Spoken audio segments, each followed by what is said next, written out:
they seem to think that made me some sort of knowledgeable person to moderate a forum on paper. So with us, we have Alyssa Brock from Drama Mama Bookshop. Elisa? Dang, I'm gonna mess up a name. I'll screw up Vito's on purpose. Carrie Miller from Tiny Dog Press. Vito Grippi from Story Supply. Did I do that right, or did I screw it up on purpose? You got it right. By accident. And Chris Roth from Write Notepads. These are all paper creators that are within the sort of Baltimore metro area. We're stretching a little for Vito. Thank you. But local to this area, and so they thought it would be a really good idea to let you guys talk a bit about paper and why paper is important, what you do with paper. We have so they can see each other. Yeah. So I wanted to start first with introductions, and let you all tell people what it is that you do and who you are. Starting with me. Okay, All right. Start. I'm Carrie Miller with Tiny Dog Press. I have a letterpress and silkscreen design company. I have both in retail line that I sell in about 25 stores and about to sign on with a national store. And I do custom work. So custom stationery, correspondence cards, business cards, wedding stationery and stuff. Hi everybody, I'm Elisa Brock. I am the owner of the Drama Mama Bookshop. I am a stationery manufacturer, a journal lover. I'm also a writer, which encouraged me to start my journal company. I believe in writing things down. I believe in this digital age to continue writing things down. And so that's what I try to do with my work, is encourage folks to do so. I do customize much like Tiny Dog Press does.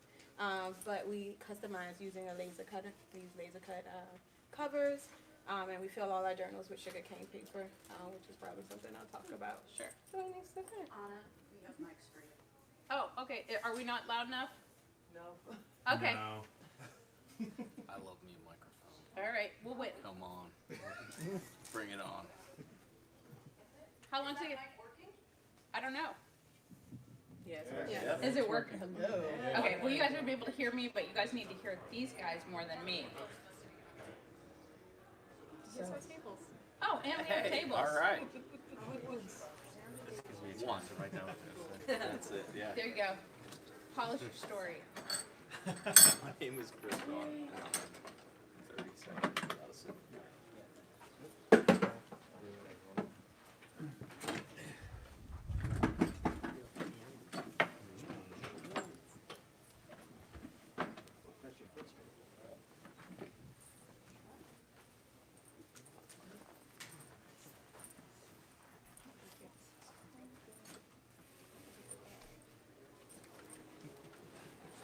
No, you're fine.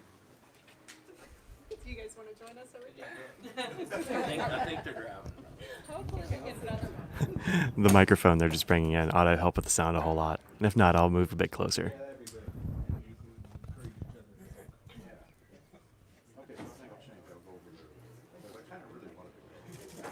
Two dudes. Yay! More tables. Say some chili.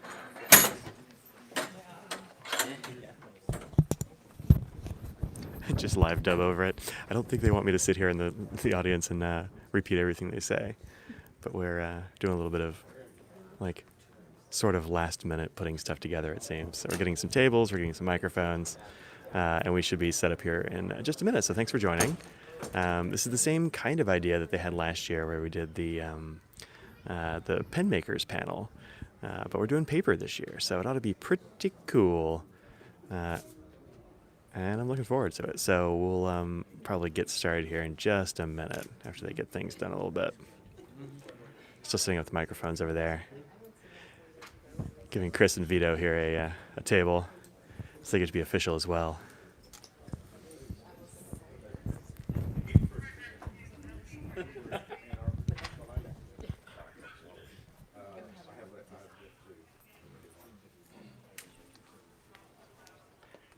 Do we want to continue speaking loudly, continue with the introductions while he's getting the rest of the microphones?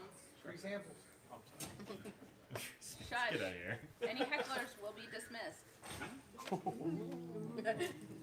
Yeah. Yeah. So, Vito, You you, want me to go? yeah. How you doing? I'm Vito Grippi. I'm co-owner of Story Supply Company. We're primarily a screen printing press and also notebook maker. We do leather work in-house. And we're currently setting up an offset press so we can kind of expand our line. We have retailers across the United States, one in England. And additionally, we sell locally through Hippie's Pen Shop, who's a shop you should all go visit if you get up in New York. What else do you know? That's good. Let's At least start. get people introduced to you. We'll ask more in-depth questions. Thank you. Well, hello everyone. Hello. I am Chris Roth of Write Notepads and Company. Kind of got my start. Well, actually, I guess I was born into the start of this wonderful world of paper with my family's bookbinding company. And in 2011, floated the notion of starting up a company that took it away from business to business interactions, where we were just finishing products that were not designed or created by us. And decided to spin it off and to create something here in Baltimore that we could have control of from start to finish, manufacture entirely in-house, and be able to share with the world. And from an idea, just a little seed, and the tree that it's grown into, it's been a fun journey. We continue to push the envelope with the different styles of binding that we offer. With all of the paper that we select carefully, and print and theme, and bring to everybody for their ability to enjoy. So my next question for all of you is, how did you get started in your field? How long have you been in business? Do you want to start, or do we want to start on the other end and work our way back? Chris should start. Well, I think I already You established covered quite a bit little of that. So What, where else? okay, so you were born into it from your family. Yes. When did you really get involved? Because obviously, I'm sure you had to go to high school. Like, were you working when you were in grade school? Just high Did school. you? Oh my Well, God. high school, So college. I was high working. school, is that all it was No, worthy no, of? I was working up to the rest of it. All right. But to that point, I mean, obviously, if it was a family-run business, sometimes kids start.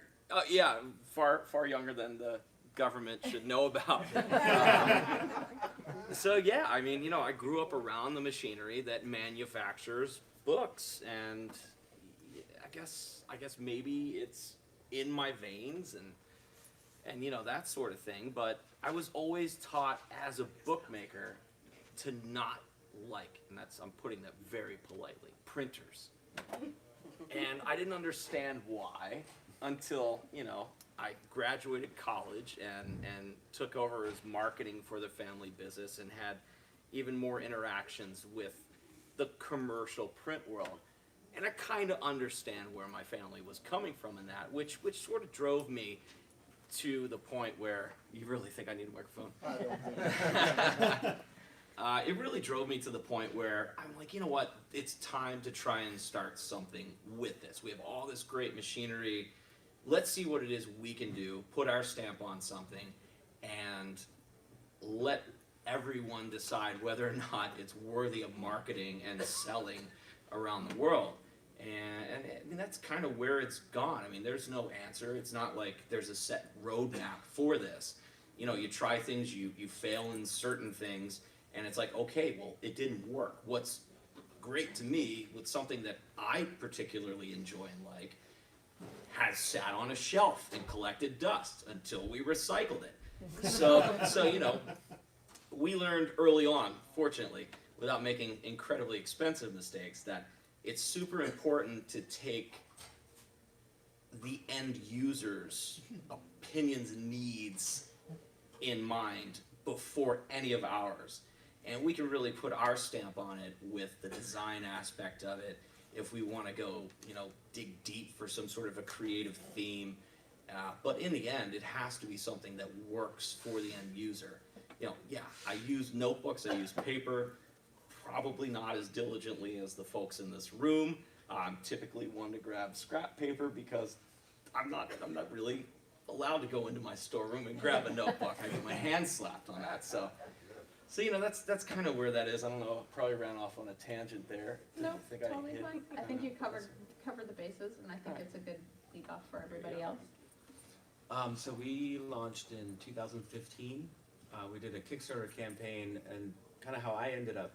I didn't grow up in the binding or printing business. I grew up in the pizza business, and maybe this is an effort to get as far away from that as possible. But I mean, a lot of it just came from my own sort of love of using notebooks and stationery products. So as a hobby, I'd started hand binding and like Smith sewing books, and I think and anybody who's heard on the Pen Addict podcast, also stabbing myself and ending up in the hospital in the attempt of doing that by hand. There are easier ways. And so it kind of growing out of that, I started making saddle stitch books, and then started getting the idea of like maybe starting a company. But didn't really think the world needed another notebook company. I mean, there's plenty of us out there, now, as many of you know.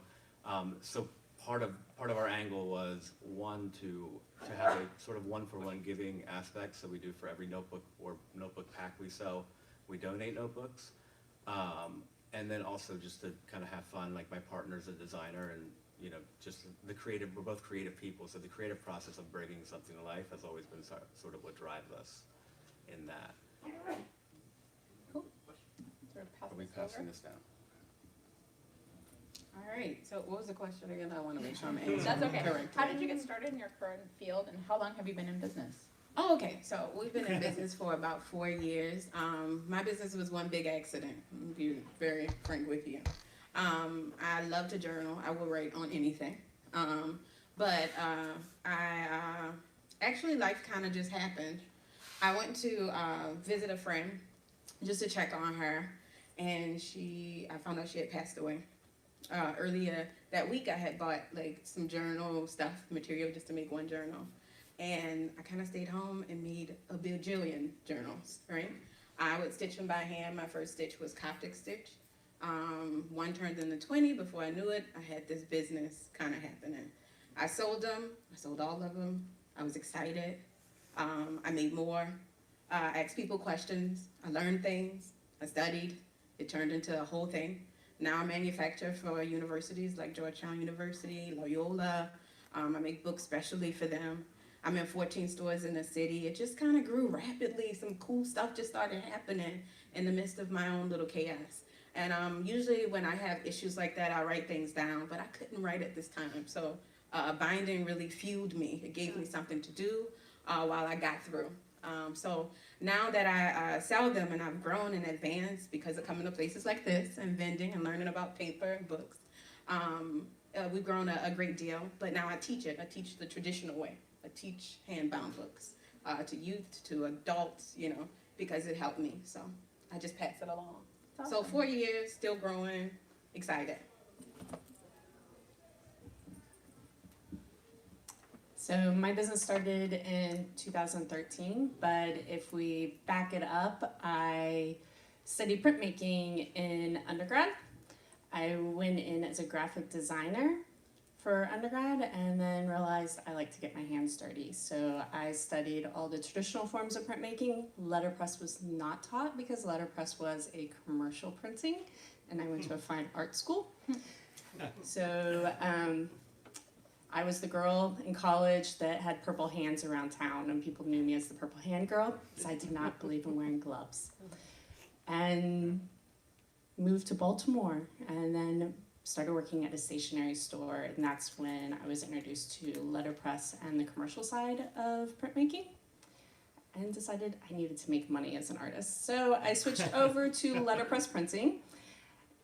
Started this business 2013, which I already said, and I focus more on creating little pieces of artwork rather than your thank you card or birthday card. I'm considering adding those things to my line, but I really just prefer more of the artist side of letterpress since that is my background. And yeah. Okay. So my next question, and I'll let Carrie you start. Do your friends and family get what you do, or are they often wondering, secretly wishing when you'll get a real job? My friends get what I do. My family, so I grew up in the oil business. Whenever I see my dad, his first question is how much money did my business make for the year? And I don't get those $1 million contracts yet, so he doesn't understand what I do. In the beginning, no, not at all. They was like, "You make books. Nobody writes anything down anymore. What are you talking about?" And I was like, "I'm gonna do it. It's working." But now they do because it's working. So they believe in it a lot. I do too. Yeah, I think mine is similar. I think people, like friends and family, know physically what I do. I mean, like what we make. I don't think they get the why, or why it's even working. So as a screen print shop, we do T-shirt printing, and usually certain people I just lead with that because they understand what that is. Okay, we get shirts, but the binding and the notebook stuff is usually kind of way over their head. This is an unfair question for you because you're like, yeah, my folks get it. Are you kidding me? Oh, no, it's not. Really? This is going to be an entertaining answer. Okay, get it. Yeah, they're like, are you crazy? They're like, all the money comes from the big printing companies. That's the only way you can make a living. And boy, did I prove them wrong. And actually, to the point where it's like, hey, Dad, let's compare bank accounts. You know what I mean? all kidding aside, I truly didn't know whether or not it would work because, much like you had touched on, a lot of people that we know are like, man, a notebook, what, computers? Now you're going to manufacture computers? No, actual physical, a tangible notebook that you put ink or graphite in. And it's like, all right, so, I think the misconception is that all of the books that the family had created are basically those that, they're textbooks or they're financial reports that are one-time use, throw it in the recycling bin, and that's the life of it. Whereas this, again, going back to it, I don't journal as diligently as many others do. A lot of my stuff, it's more centric to business or things that I have to remember that I find myself writing down. So that's super important, but again, going back to what I had said before, I'm not the one that matters. It's you that matter, what you use it for and what other people use it for. And for that sort of small-mindedness thinking, making such a broad statement that no one uses paper anymore, everything's now a digital age, it's total BS. It's total BS. I can attest to it. The four of us can attest to it. Otherwise, we wouldn't be here. We'd be wasting your time as people that, well, we had this idea that didn't work out, and clearly it's working out. And, yeah, sure, there are naysayers, family included, that are like, man, that's ridiculous. Why would you even waste time on that, I don't even want to go into family stuff unless Anna has a whole line of wonderful questioning. This was a softball. Thank you. You're welcome. So, that's just kind of where it is. It's like, don't believe everything you hear and read. I think it's obvious. You know what? It's whatever you intend to use it for, whatever you want. You could go into, case in point with Carrie. How many Hallmark stores were there 20 years ago? Right? We're Hallmark employees. Oh, exactly. So there you go. Just throwing it out there. No, sorry. No, it's okay. I got laid off last week. Yeah, We're all good. sorry to hear about that. But anyway, what I'm saying is that physical, like, old school mentality of the retail application, it's no more. They're closing up. Malls are barely hanging on to exist. So it's these tiny places like us. It's just, that's what people want. And, it's actually gonna get far more microcosmic in that sense with all the stuff that's going on in the world today. So it's really interesting to see we exist, but it's also curious to see what is going to pop up when certain things aren't going to be on the shelf somewhere, and it's really interesting, very, very interesting. So on the topic of what a lot of the people are here, they probably want to understand better the kind of paper that you choose, why you choose it. Do you have trouble finding paper that you like or that to work with, or do you You want me to start? Yeah, go for Okay. it. From day one, I've been a fountain pen junkie for a long time. I used a fountain pen in high school. Because I'm left-handed, it was the only way in which I could slow my handwriting down enough to where it was legible, and I didn't wear it on my shirt sleeve. So, you know, from there, I knew that the day I was starting right, that the paper that I selected for it, it had to work. Best for most. Because all of you in the room here, you comb that hall over there in pursuit of the perfect nib, the perfect paper, the perfect ink. And truth be told, I'm sure many of you understand that it doesn't exist truly. It's just what works best for most. And that's it. So, you know, yeah, so the first paper we selected, it was more design, I guess derived than practicality, the way in which we did it with pen ruling, which was just old school. We wanted it to look really old throwback. And then we graduated to a paper that worked really well, and it no longer existed. Then we found another paper worked really well. It no longer existed, discontinued.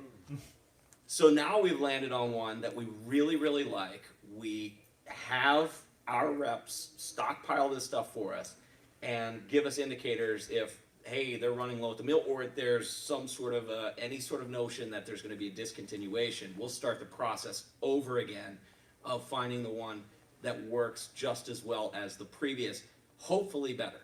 And you know, that's it. And I mean, that's just for the interiors, the guts of the book.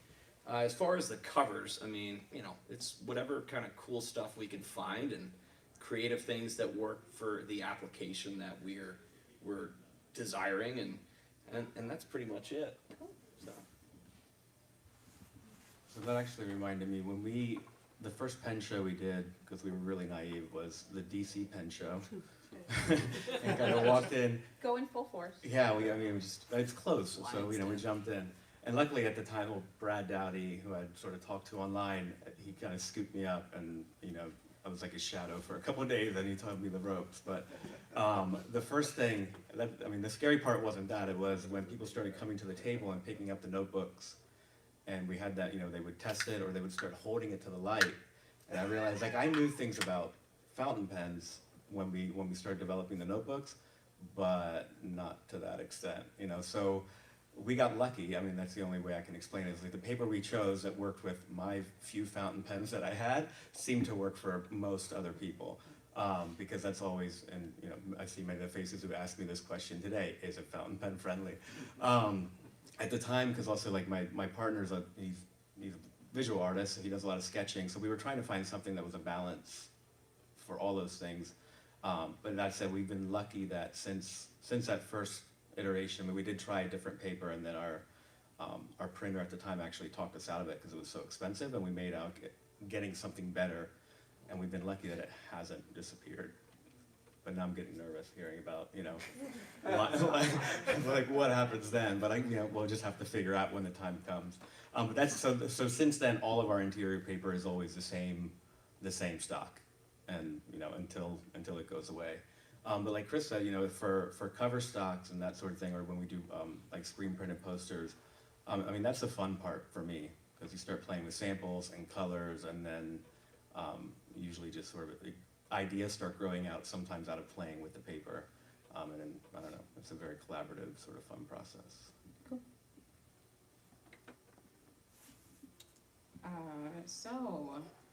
Like I said before, I started my business about 4 years ago, and throughout my journey, learning about paper came from coming to communities like this, people who loved paper and used it for different purposes. When I first started, I used a recycled paper, which was fairly decent for fountain pens, but not like excellent, right? I learned from a pen connoisseur about sugarcane paper, and when I become interested in something, I go all in. Like, I'm reading everything. I need to know everything about this thing until, you know, my eyes pop out. So I looked into sugarcane paper, and it became my new way of making notebooks. I use sugarcane paper in all of my books, all except for my reflection page. You see the first colorful paper. That's usually an acid-free cardstock. I work with a variety of decorative cardstocks. But sugarcane paper is just a really awesome and sustainable way to produce paper, right? but also like it's excellent with all types of inks and pencils. If you like to sketch, it's just really, really awesome paper. I also work with handmade paper as far as my covers are concerned, which people do tend to like to jump onto the cover and write and draw and like kind of fill in some of the decorative laser cut shapes I already have there, which is really cool to write on and with. They're really, really sturdy and quite awesome. I love them. So sugarcane paper all the way. And like he spoke about suppliers, I am learning about the fickle, lifestyle of paper suppliers. One person might be able to distribute this type of paper I need, sugarcane paper that I like to buy, but they might lose whatever contract they have, and I'm not a major corporation, I'm a small fry, right? Right now. So, I'm learning that, to build these relationships and so that I can get them and find other people, even if I'm not using them right now, just in case anything shakes up, right? Sugarcane paper all the way, I'm a firm believer.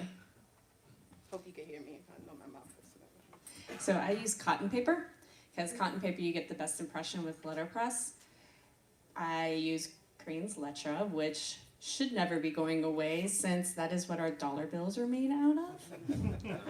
And it is Technically Letra, but Crane's But does. Crane's, Yeah, yes, yeah, Crane does make Crane's makes, yes, the US thank you. No Yes. problem. Because if they were doing money on Letra, Then that you would would be look printing money. That's some slick money. Yes, and thick. Yeah. So, and my paper is a green source because it is post-fabric industry cotton. It's the part of the cotton ball that the fabric industry doesn't use.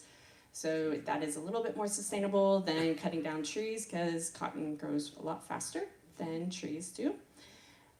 As for fountain pens, I tend to write with Sharpies. I'm sorry, guys. So I believe that it is great with fountain pens because it's been around for a very long time, but I'll let you guys try. So, okay, so my next question is, do you do, and yeah, I mean, we guys have kind of talked about it a little bit, but did you like pre-test like different pens on your paper before you selected it, or did you just, it sounds like most of you just sort of dove in. For me, it was more about the impression than the pen.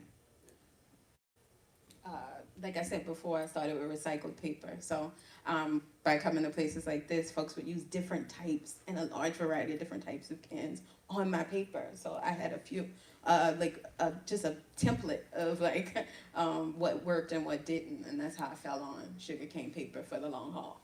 Cool. I think it's stuck on my stuff. Yeah, as I mentioned earlier, yes, testing, but it was limited in scope of what I realized was really out there.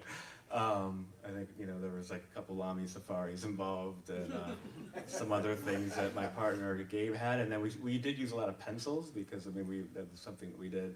And like gel pen, just stuff that we had laying around. But I think you might have emailed me about that when possibly, you guys were early on. yeah. Like, is this enough testing?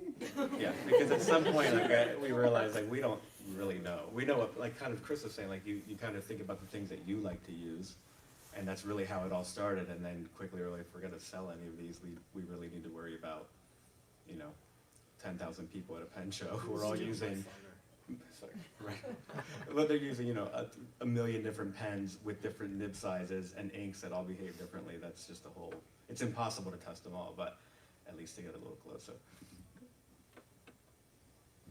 I put every paper to the test. The one, obviously we fell on this one that we like and we use, but it went through the same testing that every paper, I still, to this day, 2, 3, 4 times a month, I'll have different paper salespeople sending me samples. Hey, we've got this big lot of 70 pound, you wanna try it?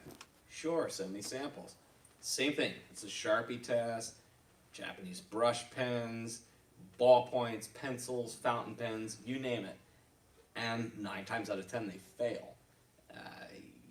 Typically the one that doesn't fail, there's not enough for me to buy and actually put it into a product. So I'm like, thanks for wasting my time.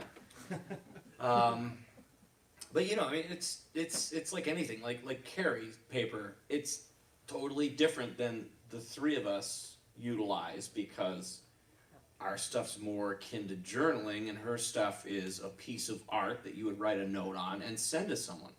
So it's not as critical that it has to be something that, you know, it's not gonna feather and, you know, swipe on your hand and that sort of stuff. But You do a drawing of cotton works just fine for, you know, certain things, unless you've got like one of those double broad, super juicy nibs that it's just gonna lay a bottle of ink with a sentence. But yeah, but the letterpress, she's 100% right. When it comes to getting the most out of an impression, especially for fine detail, that's the way to go. That's the way to go. And yeah, I mean, yeah. So my next question is a little bit different. I was curious if you guys think about the environmental impact of what you create. Do you try to maximize your paper usage? You would mention that like you get vendors coming to you. We recycle a ton, not a ton, like tons of paper every month. So we recycle a lot of paper, So every month, depending on like the volume, between Wright and, because Wright's products are manufactured in the family commercial book bindery, so all the waste is just all an aggregate of one another. At least 1 to 2 tractor trailer loads of recycled waste paper go off every month. So, you know, I mean, then that's our part. So we're not throwing paper scrap into a landfill. As far as the processes to create paper, I don't know. I don't make paper, so I can't say what government regulations are on as far as like the environmental impact of the production of paper. But I just know that our part, we don't throw it in a landfill for it to decompose. We're having it turned into more paper again. So. Yeah, I mean, we're conscious of using, like paper stocks that, while they're not 100% recycled, but often, you know, partially recycled or FSC certified, and, you know, are meeting most of those regulations. And then not recycling as much in our shop as Chris, as I've seen, you know, how much they go through. But yeah, we recycle scraps, and even sometimes using them in other projects. Like when we did a couple years ago, the exposition books, and we needed to reinforce the spines, we actually used scraps from other cover stock to use to, you know, for that. So like anytime that we can use it in something else, we do, otherwise it gets recycled. This is actually something I think about quite often as I grow my business and use more and more paper, finding ways to do it. As far as my decorative covers, we always reuse them because I teach youth and do wine and binds for adults, so they get to use that leftover scrap and leftover. Okay, could you say that one more time, because that's a great name. Oh, wine and bind. I'm gonna sip some wine and make some books, you know, come through Baltimore. All right, so yeah, you can like, we use our scrap paper for classes where people can kind of paste them on to their chipboard or sturdy cardstock to make long stitch and Coptic stitch books. So they get reused in that way, especially with my youth, because they just love to jump into the paper. But as far as those little tiny pieces of paper that we all probably have that come in little tiny shreds and we can't really do anything with them, I end up recycling it. Ideally, in the long haul, I would really love to team up with like a small paper making company who could use that scrap to make more handmade paper. So that's what I really want to do, like when I think about it, and what I'd like to do moving forward, but having it.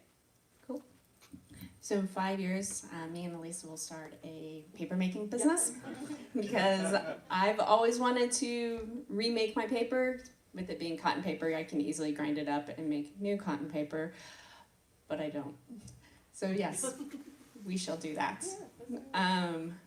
So I am conscientious of the original source of my paper. Like I said, it was cotton paper that's post-fabric industry. My envelopes, I buy recycled envelopes. It's waste not paper. They have lots of regulations. Paper Source is the main company, is the retail side of waste not paper. So majority of my envelopes are post-consumer waste envelopes. And do I reuse my scraps? Yes, I do. I also teach, and a lot of my students use the scraps. I use the scraps in the studio whenever I'm mixing ink to check my ink, so I have a huge box of just all the side that I reuse. But I have more scraps than I can use, so I do recycle a good amount of paper. So my next question would be, what is the most challenging part of your day-to-day business? Is it the actual making of the things, or is it more of the business side? The most challenging is finding the time to get into the studio and do what we want to do instead of doing all the business stuff. Currently, most challenging for me is we added a baby to our life. So she doesn't really like a cold studio or a hot studio. She doesn't really like being in the studio, honestly. She's 11 months now, so finding time is my biggest thing. I'm gonna agree. I have all of these ideas kind of just jumping around inside my head, and I miss just being able to sit around and execute them. But as we grow, we get so focused on the administrative side and creating, we just like kind of move in what we already have. One of the things that I've been excited to do but haven't gotten a chance to do is that I make the row house journals that like represent different neighborhoods, and I have 2, which I want way more than 2, but you know, I have to take my time and I have to think about what I'm even capable of producing right now. But I miss it. I want to make more books, but yeah, that same stuff. Yeah, I definitely agree with Carrie. The business end of it, like I dread it more than anything else because it's time taken away from doing the things that you want to do, which is making stuff and creating things. So there's that part of it, and then for us being small, it's, you know, sometimes if we have a product that really sort of lands and people want it, and then we have, it's like the blessing and the curse of not knowing how we're going to keep up with it, which then for us, you know, becomes an issue of how to grow and you know, get the products in other places, because at the end of the day, we're the ones making it. So it's, I guess that's also a business issue, but yeah, I don't like running a business. I'd rather just play with, Make stuff. I'd rather just play with paper and come up with cool ideas, but you know, that's what comes with it, I guess. Staffing.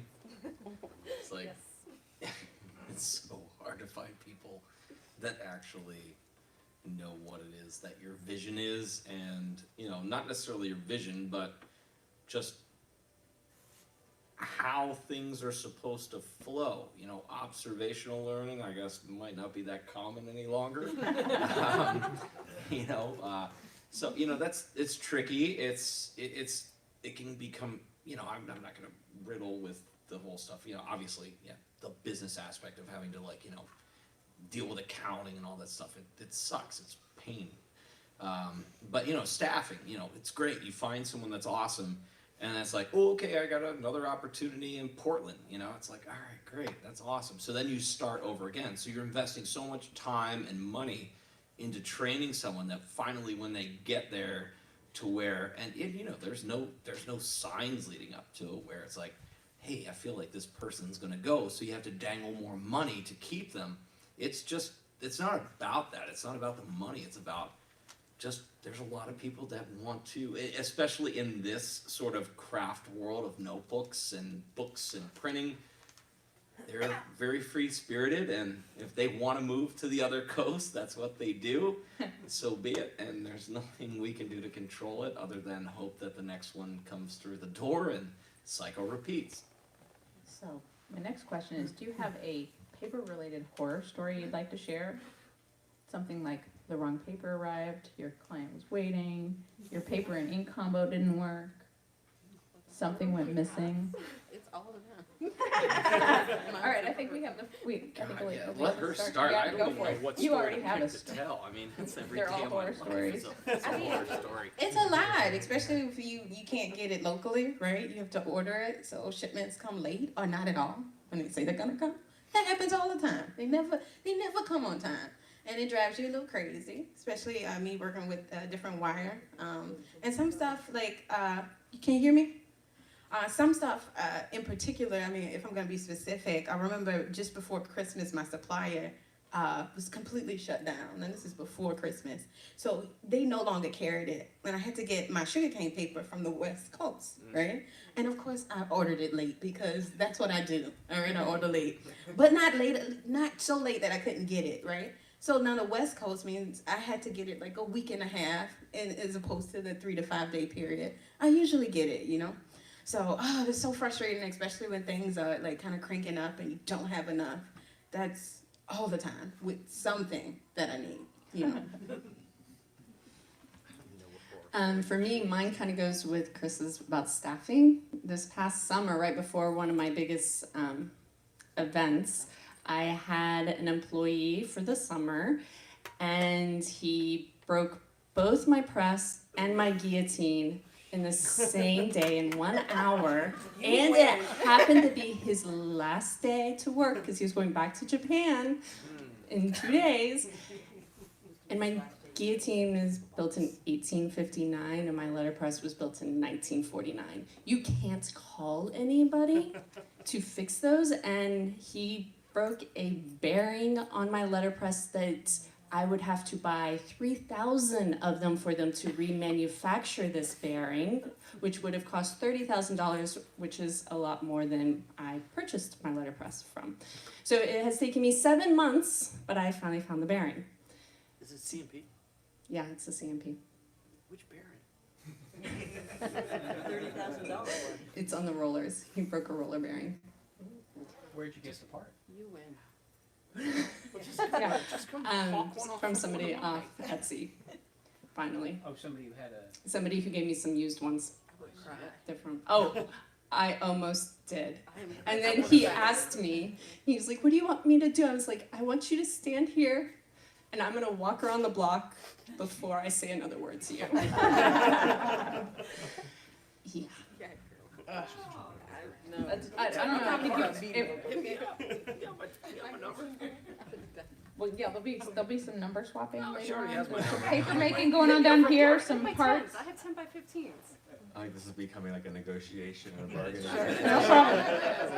Peter, what have you got to add? Well, nothing, I think that's scary, but it's actually last year, on the morning that we were supposed to fly to the Atlanta Pen Show, and I had shipped hundreds of packs of notebooks, probably like 50 pounds of, leather sheets, because we were gonna produce things when we got there, and everything, basically everything we needed for the pen show.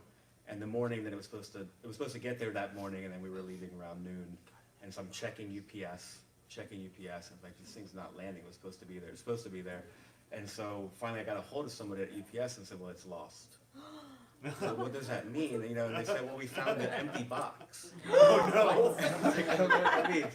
And so this is a paper horror story that has to do with corrugated paper, not my own paper, right? Paper was But inside. paper was involved, and yes, so they never, at that moment it didn't matter if, that they never found it. It was the fact that we were leaving for the airport in about an hour and a half.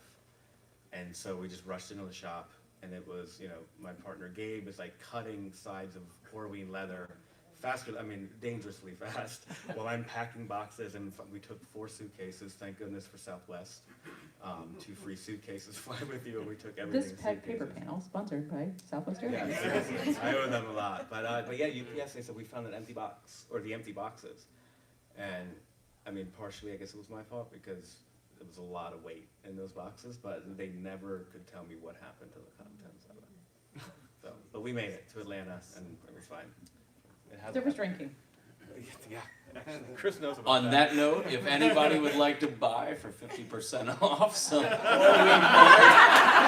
some paper, come see me. It's in the back of my car in the parking lot right over here. They did say it in the Baltimore hub. In the Baltimore hub, yeah.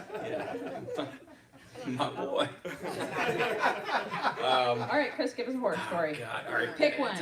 You pick a topic, because I haven't started the entire gamut. So. Okay, how about one of your special editions? How about the one that the pages fell out? Because, when they put it on binder, there wasn't enough grind off on the backbone, and having to then reprint and then resend everybody those. That was a fun one. That was a lot of fun. Boy. Gary in the front row over there, he remembers that one vividly. I'm sure there are others in the room that do. But you know what? It's just a matter of how you deal with it. We acknowledged it, we saw that it was an issue, and made sure that it got thrown away, and properly bound ones were put into their hands. I mean, that was obviously it was more embarrassing than it was like a financial burden, because it never should have gotten to that point in production. I will say it is scary with the particular binding style that we deal with, the PUR, Perfect Bound books, because if you immediately take one off the line, you could rip every page out of that book. Just like, done. You can open it up, they all fall on the floor. It's because the glue has to cure. And it's like, so you have to know what to look for to make sure that everything is ground at the same proper level, the glue's applied the same way, to know that every individual leaf of paper has enough, it's nipped properly, the whole 9 yards. So it was a lesson learned, it was an expensive lesson learned, and certainly a nightmare that I had forgotten about until this wonderful question. Sorry, I didn't think, I'll buy you a Thank drink Anna. later. I appreciate that. We all have horror stories. Plenty of drinks waiting for me. So we have about 10 minutes left. I can either do a couple lightning round questions, or do we want to take questions from the audience? Or WrestleMania. Like, can Chris do lightning round? Okay. So she's saying we have 15. You want to do a little of both? I got a hard out of 5. All right, all right. Okay, my first question is, what is your favorite stationery supply? Pens, paper, notebooks, staples. You know what? Japanese brush pen. I really like I do Japanese love brush those. pens. In fact, I think I did gift Mohawk paper rep Jill here one of the stockpile that I have in my desk drawer that Nice. has like that cool like black and red mottled effect to it. I don't know. I liked it, and then I just wound up buying like 100 of them. So yeah, I just like them a lot. Yeah, I kind of dig that. Awesome. You do. I feel like I may not be able to walk out of this room alive saying this, but I really like pencils. It's okay. We did a whole panel yesterday. It's No, all I good. know, and things have changed even in the last couple of years. I see more and more pencils happening. But yeah, definitely. I mean, just old ones, marketing pencils, and of course Black Wings and all the fancy ones as well. But I don't know, something about that, especially ones that are incense cedar. Okay. Still my favorite. Cool. Am I not supposed to say notebooks? You can say notebooks. Stationary supply. Oh, okay. Well, Maybe what you put on your notebook. okay. Well, I would say pencils too. I'm not gonna. That's what I was thinking if I wasn't gonna say it. But I do love pencils. I love to draw. I love to doodle. I'm a big doodler, and I like that I can erase things. I like to erase. Yep. Either a Sharpie or a pencil. All right, all right. Sharpie it A is. lot of sharp. Okay, what writing tool do you have on you right now? You can say none, it's totally fine. I have a pen and a Sharpie. No, I have none. None, all right. I have none, but at my stand I have like tons of pens Sure. and pencils. That looks like a pencil to me. This is really cool. Abraham favorite Mongol. Damn. Sorry. My girlfriend's gotten really into pencils because of me, I guess. And she spent about a half hour with Paul Arano yesterday negotiating and came back with about 30 pencils that I think he gave for like $10. I don't know what was going on over there. There was a lot of, I saw hands flying and pencils being exchanged, but I got So there was, one. there I was got some one. serious negotiating. I was able to get one. Awesome. I had to borrow mine because I came ill prepared to a pen show, and Ian Schoen was kind enough to loan me his Richard Sachs gorgeous ballpoint pen. Nice, nice. All right, so this is my final lightning round question for you guys. What is your desert island carry?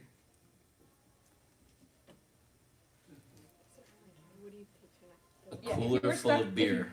Yeah, okay. Hey, at least you're honest. If you were stuck on a desert island, what would you take? What pen, paper, stationery item would you want to take? I realized like. You're refining the question now. Well, you dropped it with beer. I was gonna try to clarify. You know, Don't act like you would have You would have, changed it. yeah, you would have changed it either. put a message in a bottle, right? There you go. There you go. A burned stick in the inside of a bottle. I see how it goes. I think I'd just keep it simple, right? Pocket notebook and a pencil. That's it. Right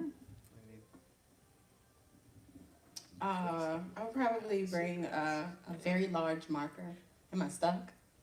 Oh, yeah, very large like marker. I think you maybe get a to decide if you're stuck or if you're just. Oh, okay. So escaping I'm just from the visiting. world. Oh, okay. Oh well, yeah. I'm gonna bring unlined paper, and I'll make my own book from like things I find out there, and then like a pen. Probably my Lincoln, which was my first fountain pen last year. I'm gonna get another one this time.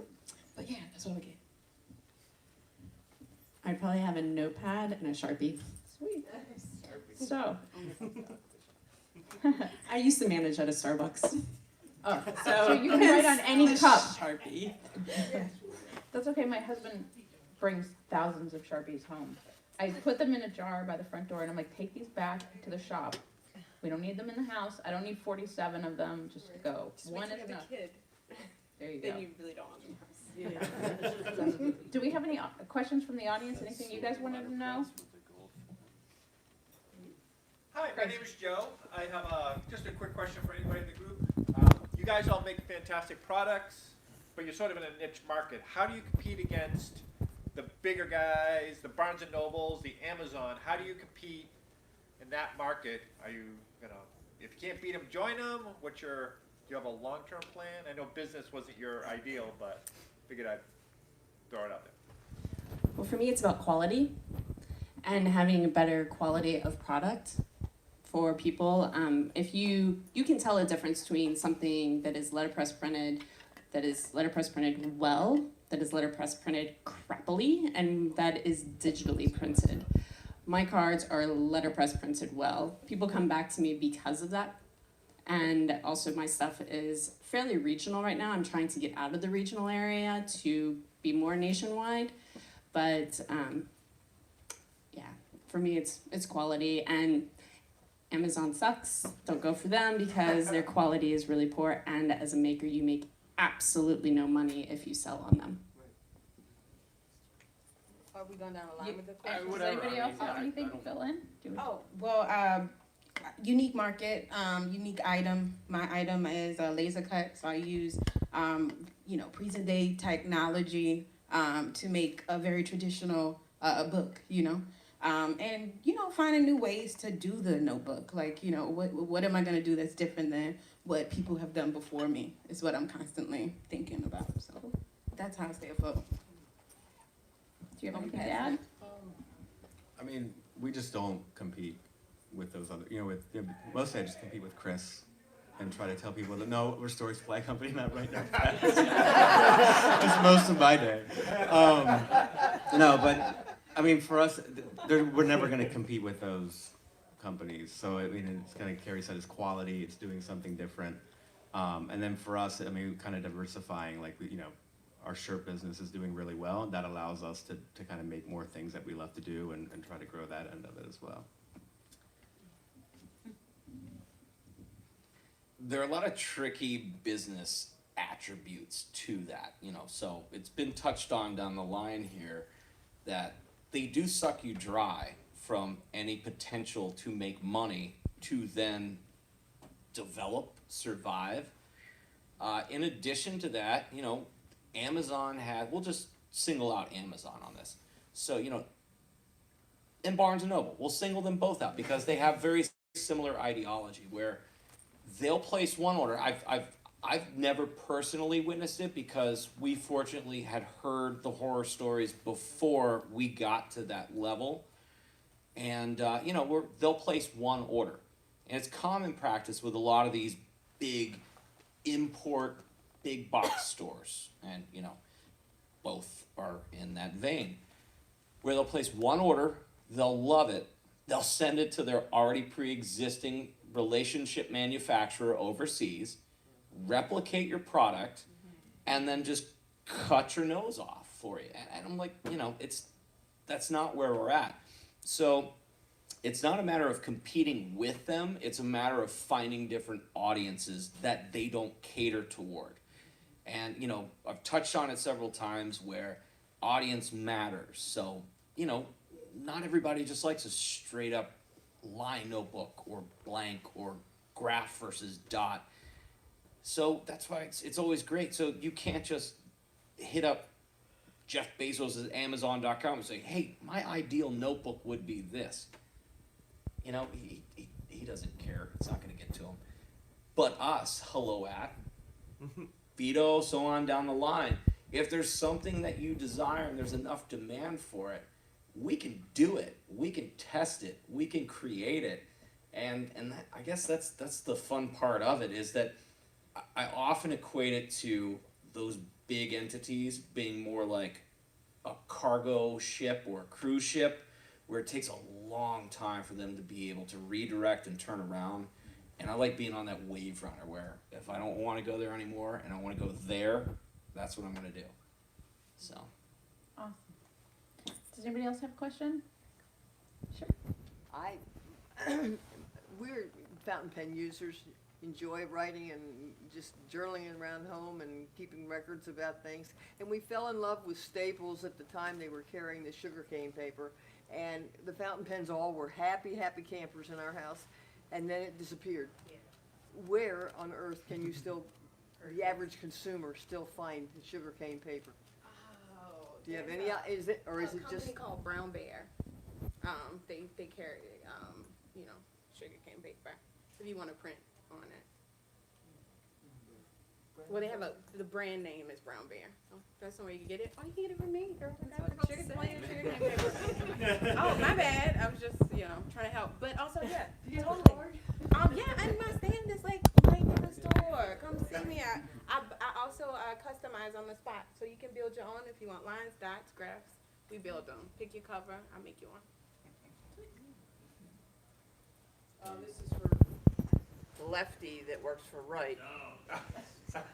Where's the left-right notebook that you used to have? I haven't killed Paul South yet. I'm the lefty, so yeah. Just Lefties in the kinda audience? I Lefties? noticed, yeah, there's a lot of lefties in Okay. There are a few. Yeah, that's right, I forgot.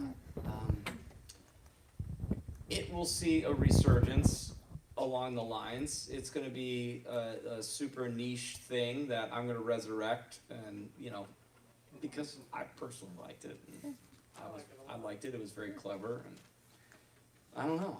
It'll come back. It's not gone for forever. So, any other questions? Okay, you got two. Go ahead, you first. Alisa, you mentioned being in Georgetown and others, just using you or any of you can answer. How did you get into that market? Did you go out and market to them? Did someone discover you? Did their buyer discover you? How did that happen? They found me. I just remain present at different events like this one. People find you, and then people share. They tell, people stories, and people record things. And so they found me, and I was like, ooh, yeah, and it just kept growing. And then you do a good job, they tell somebody else. All word of mouth. This is okay. Cool. Your question? Yeah, actually, it's probably a good question for especially people who have been involved with Hallmark. Well, so the question is, but also with the more artistic cards, I've thought about things like making artistic cards, but I don't have a letterpress. If you do it digitally, where you send it to a print shop and they do it for you, how do you know what kind of paper would be good for fountain pens? Have any of you had any experience with that? Where you send something to a printer and, let's say, as an example, you make a painting, you want to put it on a card to sell at a place like this, a venue like this. How have you had, anybody have any experience with that kind of thing and you found a paper that works? You need to work with a printer and ask them to provide you samples of the paper before they print on it. And we have a paper rep present who can talk to you a little bit about the best paper for digital and maybe get you some samples so you can try them out. There's actually some really great Mohawk paper that works Okay, so perfectly that's for what your I was hoping applications. to learn from, Yeah. from this. Probably 100 pound, 110 pound cardstock would be my guess. Yeah. Grain correct for the score and digitally printed. I think he'd be. But yeah, dynamite with that. any digital printer, and you can find some locally to you and talk to them and say, this is what I'm doing, but I need to test the paper beforehand because I need to make sure that it works for the kind of people who are going to write on it. Exactly, and this is Jill?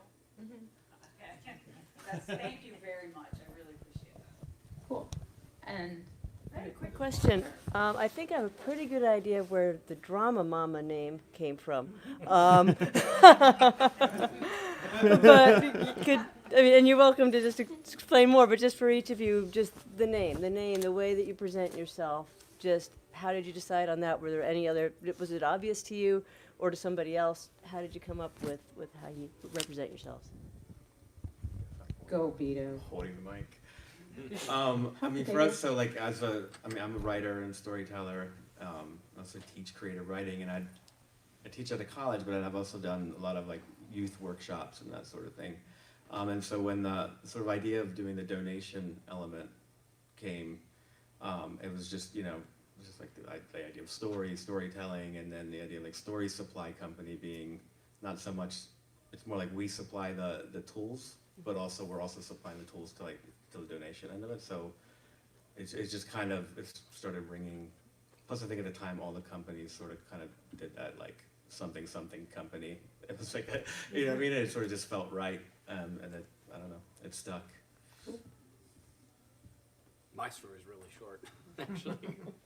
I mean, yeah, Really? Is it really short? It is incredibly We're short. gonna I don't keep it even think under a I minute. came up with the name Write Notepads and Company. It was actually a good friend of mine who's like a professional blogger down in Asheville, North Carolina. He's like, right, your last name's Roth. Right, Roth. Notepads. Boom, done.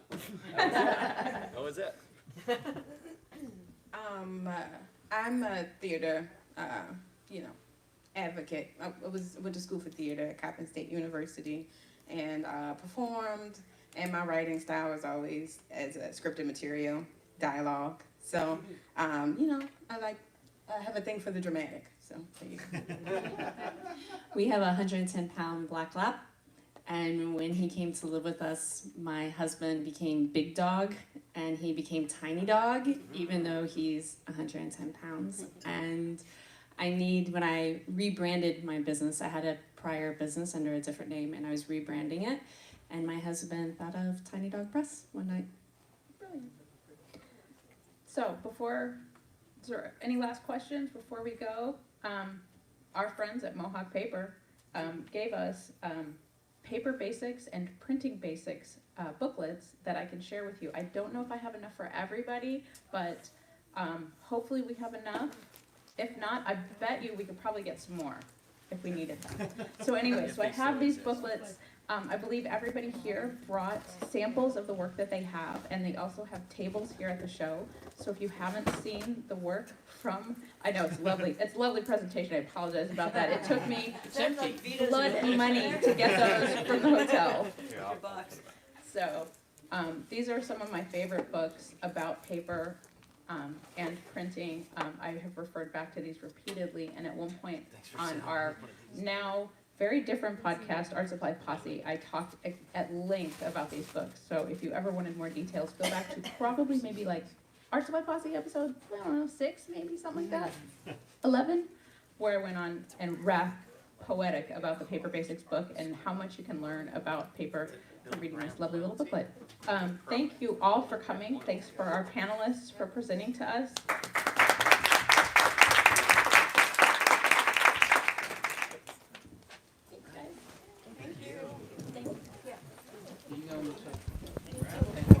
All right, thanks for watching, folks. We'll see you later.